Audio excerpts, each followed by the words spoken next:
Hello friends, कैसे हैं आप सभी। मैं सुमित कुमार एक्सीलेंट पॉइंट की क्लास में मैं आपका फिर से एक बार स्वागत करता हूं। जैसे कि कल हमने पढ़ा था, नेताजी सुभाष चंद्र बोस ने किस तरीके से भारत में आज़ादी के लिए अपना बलिदान दे दिया। तो उसके बाद में क्या हुआ, उन्होंने जब बलिदान से पहले ही उन्होंने किस तरीके से ब्रिटेन पे दबाव बनवाया, रूस से, जापान से, अमेरिका से, और किस तरीके से उन्होंने भारत को आज़ादी से पहले एक क्षेत्र था अंडमान निकोबार द्वीप, और 1947 से पहले क्या सबसे पहले उसको आज़ाद कराया। तो अगर आपने इससे पहले की वीडियो नहीं देखी हो तो आप पहले जाए और सबसे पहले सुभाष चंद्र बोस की वीडियो देखिए, और आपको तभी ये वीडियो समझ में आ पाएगी। तो आइए शुरू करते हैं फिर नेक्स्ट वीडियो, आधुनिक इतिहास का भाग 30। और इसमें जो हम देखेंगे स्वतंत्रता भारत, मतलब भारत किस तरीके से आज़ाद हुआ, क्या क्या इसमें आज़ादी के समय कौन लोग आए और किसने क्या क्या कार्य किए, और किस तरीके से किस व्यक्ति को क्या क्या पद दिया गया। तो आइए देखते हैं, शुरू करते हैं आधुनिक इतिहास भाग 30। तो जब नेताजी सुभाष चंद्र बोस क्या कर रहे थे, भारत को आज़ादी के करने के लिए जगह जगह घूम रहे थे, क्योंकि पैसा बहुत था उनके पास, लेकिन चाहते तो अच्छे से ऐश और आराम की जिंदगी काट सकते थे। आईसीएस की परीक्षा पास की, लेकिन फिर भी भारत को आजाद कराने के लिए आईसीएस की परीक्षा भी छोड़ दी। परीक्षा पास की, लेकिन जो नौकरी थी उसको छोड़ दिया, और छोड़ने के बाद में सीधे कहां पर, हमारे भारत को आजाद कराने के लिए किस तरीके से उन्होंने अपना बलिदान दिया। उसके बाद में क्या हुआ, उससे पहले ही एक 1942 में जब नेताजी सुभाष चंद्र बोस भारत को छोड़ के सीधे कहां चले गए थे, जर्मनी, और जर्मनी से दबाव बनवाया किसके ऊपर, ब्रिटेन के ऊपर। ब्रिटेन के ऊपर जर्मनी से दबाव बनवाया, अमेरिका से दबाव बनवाया, रूस से दबाव बनवाया, जापान से दबाव बनवाया। और ब्रिटेन उस समय अंग्रेज इतने मजबूर हो गए थे भारत को आजाद कराने के लिए। तब उस समय जो ब्रिटेन का पीएम था, प्रधानमंत्री विंस्टन चर्चिल उस समय ब्रिटेन का पीएम था। और भारत में जो उस समय गवर्नर जनरल था, लिनलिथगो,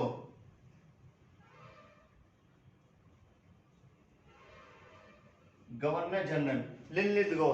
अब ये लिनलिथगो जो था किसका चमचा था, चर्चिल का।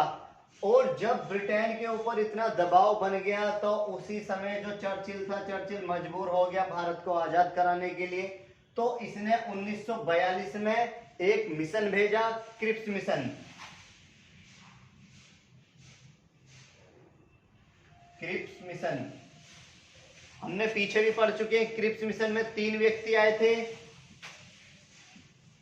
सर क्रिप्स, एबी अलेक्जेंडर और लॉर्ड पैथोरेंस।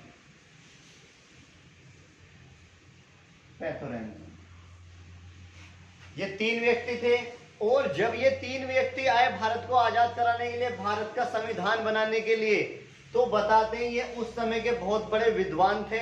तो जब ये आए, उससे पहले ही चर्चिल ने किससे बोला था, लिनलिथगो से, कि मैं भारत में 3 व्यक्तियों को भेज रहा हूं, और तुम्हें कैसे भी करके इनको भारत में घुसने से पहले इनको यहां से भगा देना है। अब इसको देखते हुए लिनलिथगो ने पहले से पहले ही प्लान बना लिया, इनके आने से पहले ही। जब ये आए उससे पहले ही भारतीयों के अंदर इसने ऐसी बातें भर दी कि आप ये 3 व्यक्ति जो आ रहे हैं आपको और ज्यादा गुलाम बना देंगे, इसलिए आप इनका भारत में प्रवेश बिल्कुल ना होने दें। अब भारतीय जो थे हमारे, वो तो नालायक ही थे उस समय के, खैर। तो उन्होंने क्या किया, यहाँ पे ये जैसे आए और आने से पहले इनका विरोध प्रदर्शन कर दिया कि क्रिप्स मिशन को यहाँ से भगाया जाए। और वो ये यहाँ से क्रिप्स मिशन को इन्होंने क्या किया, यहाँ भगा दिया। जब क्रिप्स मिशन को भगा दिया, और भगाने के बाद में अब यहाँ पे महात्मा गांधी की आंखें खुली, और उन्होंने 1942 में क्या किया था, जो भारत छोड़ो आंदोलन प्रारंभ किया था। तो उसके बाद भारत आजाद कब हो जाता, 1942 में, लेकिन नहीं हुआ, और इंतजार करा, और आजाद कब हुआ, 1947 में। जब ये क्रिप्स मिशन चला गया यहाँ से, इसमें अध्यक्ष पूछ लेता है, तो इसमें जो अध्यक्ष थे वो कौन थे, सर क्रिप्स इसमें खुद अध्यक्ष थे। और फिर उस समय क्या हुआ, ब्रिटेन में ही 1946 में हुए चुनाव। 1946 में चुनाव हुए ब्रिटेन में, और चुनाव जैसे हुए यहाँ पे एक सरकार और बनी, और जो सरकार बनी वो बनी लेबर पार्टी की। लेबर पार्टी की सरकार बनी। अब जैसे ही लेबर पार्टी की सरकार बनी तो इनका जो प्रधानमंत्री बना वो क्लीमेंट एटली। क्लीमेंट एटली क्या बना, यहाँ का पीएम बना ब्रिटेन का। अब ये किस पार्टी से था, लेबर पार्टी से। अब इसने क्या कहा कि नहीं, हमने भारत को बहुत लूटा, अब हमें भारत को आजाद करा देना चाहिए। तो हुआ यही, क्लीमेंट एटली ने ही वही 3 व्यक्ति जो क्रिप्स मिशन में आए थे, उन्हीं 3 व्यक्तियों को भेजा 1946 में ही, जो कैबिनेट मिशन 1946 भेजा, कैबिनेट मिशन 1946। और इस मिशन में भी वही 3 व्यक्ति थे जो 1942 में आए, और वही इनमें बस अध्यक्ष जो था वो अध्यक्ष इसमें चेंज हो गया था। जो अध्यक्ष पद जो था इसमें लॉर्ड पैथोरेंस, इसमें अध्यक्ष थे एबी अलेक्जेंडर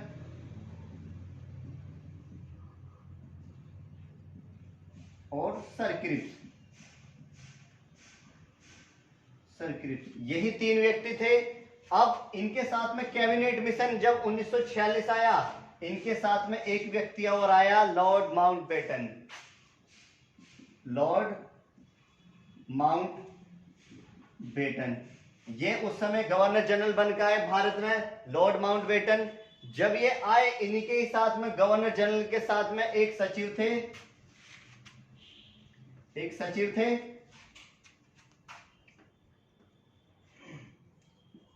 सर रेडक्लिफ, ये सचिव थे उस समय के। और वीपी मेनन, ये कुछ मुख्य व्यक्ति आए। तो जब ये आए भारत में, अब भारत को मजबूर था आजादी के लिए, और कैबिनेट मिशन के द्वारा क्या हुआ, भारत का संविधान बनाने के लिए ये 3 व्यक्ति आए। और इसके बाद में ही 15 अगस्त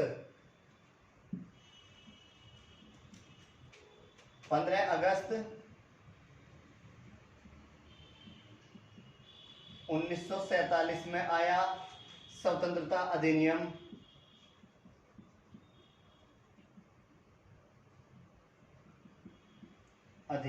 और इसके द्वारा क्या मिला, भारत को आजादी मिली। स्वतंत्रता अधिनियम आया 1947 और 15 अगस्त को भारत को आजादी मिली। लेकिन पाकिस्तान जो आजाद हुआ था वो 14 अगस्त को हुआ। ऐसा क्यों है, तो भारत अपना स्वतंत्रता दिवस कब मनाता है, 15 अगस्त को, लेकिन पाकिस्तान कब मनाता है, 14 अगस्त को। उसके ऊपर भी एक छोटा सा लॉजिक है। लॉजिक क्या है इसमें, कि जब भारत आजाद हुआ 1947 में, तो अगर हम पृथ्वी देखेंगे, इस तरीके से ग्लोब को देखेंगे, तो ऊपर क्या है, यहां पर बिल्कुल 0 डिग्री है। और 0 डिग्री पे कौन सा देश बसा हुआ है, ब्रिटेन का लंदन, यहां पर 0 डिग्री पर बिल्कुल। अगर हम यहां से 1 डिग्री इधर की चलेंगे, राइट साइड में चलेंगे, 1 डिग्री चलेंगे, तो प्लस के 4 मिनट क्या हो जाते हैं, ऑटोमेटिकली टाइम बढ़ जाएगा, क्योंकि हम ये सारी चीज ज्योग्राफी में पढ़ेंगे। और यहां से हम 1 डिग्री इधर की साइड चलेंगे, लेफ्ट साइड में, तो माइनस के 4 मिनट का अंतर हो जाएगा। तो भारत की स्थिति कहां थी उस समय, इस तरीके से ग्लोब को अगर बनाया जाए, तो भारत उस समय इस तरीके से था यहां पर, और पाकिस्तान यहां था। तो इसी को देखते हुए जब रात के 12 बजे हुए थे, भारत में टाइम हो रहा था 12 बज रहे थे, ठीक। लेकिन पाकिस्तान में जो उस समय हो रहा था वो 11:59 हो रहा था। इसीलिए पाकिस्तान कहता है कि नहीं, आपके घड़ी में टाइम हो रहा होगा 12, लेकिन हमारे यहाँ पे जो टाइम हो रहा है रात के 11:59 हो रहे हैं। तो 1 मिनट का अंतर था, इसीलिए पाकिस्तान अपना दिवस कब मनाता है, 14 अगस्त को, और हिंदुस्तान मनाता है 15 अगस्त को। यही एक छोटा सा लॉजिक था, और इसके द्वारा भारत क्या हुआ, आजाद हुआ। और भारत के पहले प्रधानमंत्री बनाए गए जवाहरलाल नेहरू। और यहाँ पे क्या हुआ, फिर यहाँ पे अलग अलग पद के लिए मांग होने लगी। तो आप देखते हैं क्या क्या क्वेश्चन आते हैं एग्जाम में जो हमेशा यहाँ से पूछे जाते हैं। मैं लिख देता हूं, आप 1 मिनट वेट कीजिए।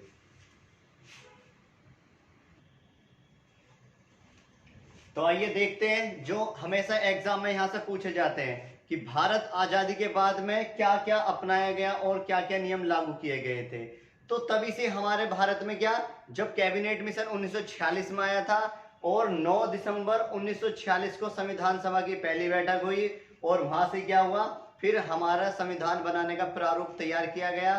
फिर दूसरी बैठक 11 दिसंबर 1946 को, और फिर धीरे धीरे क्या हुआ, भारत का संविधान बनाने के लिए कुछ कमेटी बनाई गई और भारत का संविधान फिर 2 वर्ष 11 महीने 18 दिन में लागू किया गया।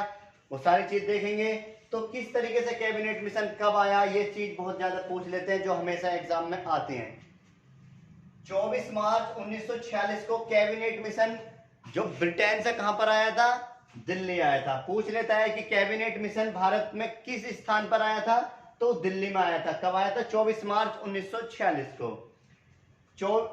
22 मार्च 1947 भारत के अंतिम ब्रिटिश गवर्नर जो थे लॉर्ड माउंटबेटन भारत आए थे। कब आए थे, 22 मार्च 1947 में। और 14 अगस्त 1947 को मोहम्मद अली जिन्ना पाकिस्तान के क्या बनाए गए, गवर्नर जनरल बनाए गए, मोहम्मद अली जिन्ना। स्वतंत्र भारत के प्रथम, 2 बार लिख दिया, स्वतंत्र भारत के प्रथम गवर्नर जनरल लॉर्ड माउंटबेटन बने। और जैसे भारत आजाद हुआ, देखो ये उस समय जब 1946 आया, 46 के बाद 47 में गवर्नर जनरल बने। जैसे भारत आजाद हुआ, आजादी के बाद में भी कुछ समय के लिए यही गवर्नर जनरल बने थे, लेकिन फिर इनके स्थान पे भारत के, स्वतंत्र भारत के भारतीय पहले गवर्नर जनरल सी राजगोपालाचार्य वो बने। देखते हैं आगे। तो लॉर्ड माउंटबेटन क्या बने, गवर्नर जनरल बने स्वतंत्र भारत के। और पीएम जो बनाए गए थे भारत के पहले प्रधानमंत्री पंडित जवाहरलाल नेहरू, और लगभग ये बहुत से 1962 तक प्रधानमंत्री रहे। आगे इंग्लैंड के समय, जिस समय भारत आजाद हुआ उस समय जो इंग्लैंड के जो सम्राट था वो कौन था, जॉर्ज सष्टम उस समय के क्या थे, ब्रिटेन के ये राजा थे उस समय। और 21 जून 1947 को सी राजगोपालाचार्य लॉर्ड माउंटबेटन के स्थान पर प्रथम भारत के गवर्नर जनरल बनाए गए। पूछ लेता है क्वेश्चन, कंफ्यूज नहीं बिल्कुल भी, कि स्वतंत्र भारत के भारतीय कौन थे, वो सी राजगोपालाचार्य, जो किनके स्थान पर बने थे, लॉर्ड माउंटबेटन के स्थान पर बनाए गए थे। 9 सितंबर 1949 को हिंदी राष्ट्रभाषा के रूप में अपनाई गई। जो हिंदी मनाए जाते हैं, वैसे तो 14 सितंबर को हिंदी दिवस मनाया जाता है, जो राष्ट्रीय हिंदी दिवस। और 10 जनवरी को क्या मनाया जाता है, विश्व हिंदी दिवस। तो 14 सितंबर को क्या मनाया जाता है, राष्ट्रीय हिंदी दिवस। आते हैं आगे, 9 सितंबर को हो गया। 24 जनवरी 1950 को संविधान सभा द्वारा जन गण मन जो हमारा राष्ट्रीय गान था वो अपनाया गया। कब, 24 जनवरी 1950 को ही। और 24 जनवरी 1950 को हमारे भारत के प्रथम राष्ट्रपति डॉक्टर राजेंद्र प्रसाद को क्या संविधान सभा द्वारा क्या उनको राष्ट्रपति का पद दिया गया। जो कहाँ के व्यक्ति थे, ये बिहार के। और ये एकमात्र ऐसे राष्ट्रपति हमारे जो 2 बार राष्ट्रपति बने, बिहार के रहने वाले, इसीलिए इनको बिहार का गांधी भी कहा जाता है। आगे 26 जनवरी 1950 को संविधान लागू किया गया, 26 जनवरी 1950 को। और राष्ट्र चिन्ह ये भी अपनाया गया, अशोक स्तंभ ये भी, और सक्समत तो खैर 22 मार्च को। तो ये कब अपनाए गए थे, 26 जनवरी 1950 को। और 21 फरवरी 1951 में भारत में क्या हुआ, पहली बार आम चुनाव किए गए थे। और इसके बाद में क्या हुआ था, भारत में वोटिंग पड़ी और वोटिंग के द्वारा क्या यहाँ पर पीएम पद बना, मतलब प्रधानमंत्री फिर से बनाए गए। और 22 मार्च 1957 को जो हमारा कैलेंडर है शक संवत वो अपनाया गया, 22 मार्च 1957 को। तो ये एग्जाम में हमेशा पूछे जाते हैं। और इसके बाद में जो है, जो 3 जून 1947 को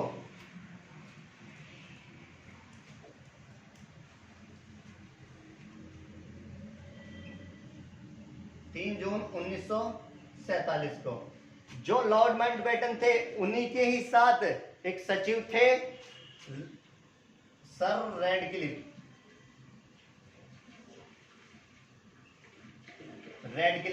और जब ये थे तो इन्होंने क्या किया, भारत और पाकिस्तान का विभाजन किया। कब किया? 3 जून 1947 को।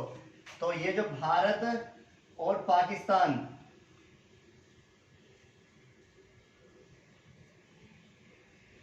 ये जो भारत और पाकिस्तान का इस तरीके से ये बंटवारा किया गया था 3 जून 1947 को सर रेडक्लिफ ने किया था। और ये जो सीमा रेखा है, ये वाली, ये जो सीमा लाइन है, इसका नाम क्या रखा गया? रेडक्लिफ नाम रखा गया। जो किनके नाम पर रखा गया था? सर रेडक्लिफ के नाम पर ये सीमा रेखा का नाम रखा गया था। तो इस तरीके से भारत आजाद हुआ। और भारत के बाद में क्या हुए, फिर यहाँ पे धीरे धीरे आम चुनाव हुए और वहां पे वोटिंग पड़ी और भारत का संविधान सभा द्वारा संविधान बनाने की मांग रखी गई और धीरे धीरे भारत में संविधान बनने की प्रारूप तैयार किया गया था। तो धीरे धीरे हम सारे पढ़ते चलेंगे। तो यहाँ से हमारा जो आधुनिक इतिहास यहाँ पे खत्म हो जाता है। लेकिन हाँ, इसके कुछ अभी 1-2 टॉपिक रह रहे हैं, जिसमें आपके जो जम्मू कश्मीर, हैदराबाद और जूनागढ़, किस तरीके से इनका विलय किया गया था भारत में, और किस तरीके से जो जम्मू कश्मीर में आज भी विवाद है, किस तरीके से पाकिस्तान ने अपने जो वहां पे कबीले थे, वो कबीले कहां पर पाकिस्तान ने जम्मू कश्मीर के श्रीनगर में उधर छोड़े हुए हैं, और इधर से भारत में क्या भारतीयों ने क्या वहां पर सेना छोड़ी हुई है। तो सारी चीज देखेंगे। तो इसके बाद जो हम जैसे हमारा आधुनिक इतिहास खत्म होगा और उसके बाद हम प्राचीन इतिहास शुरू करेंगे। और प्राचीन इतिहास भी बिल्कुल एकदम डीपली, जो निम्न से लेकर और उच्च स्तर तक A to Z जितने भी क्वेश्चन पूछे जा रहे हैं सारे एग्जाम से, वो देखेंगे जितने भी प्रश्न उसमें आते हैं। तो आधुनिक इतिहास यहीं से समाप्त हो जाता है। लेकिन इसकी 1-2 वीडियो हम कल देख लेंगे। और इसके बाद जो एक हमारे शहीद है उधम सिंह, उनको कोई नहीं जानता, लेकिन उनकी एक स्पेशल वीडियो मैं कल बना के आपके सामने दिखाऊंगा। और किस तरीके से उन्होंने जलियांवाला बाग हत्याकांड का बदला लिया, वो सारी घटनाएं देखेंगे हम। किस तरीके से उनको फांसी भी दी गई थी और हमारे भारतीयों ने क्या उनको पागल घोषित भी किया था, वो सारी घटनाएं देखेंगे। तो आप वीडियो को रेगुलर देखें। और आपको वीडियो कैसी लगी हो तो लाइक करें, शेयर करें और सब्सक्राइब ज़्यादा से ज़्यादा करें। धन्यवाद आज के लिए। कल फिर मिलते हैं नई क्लास।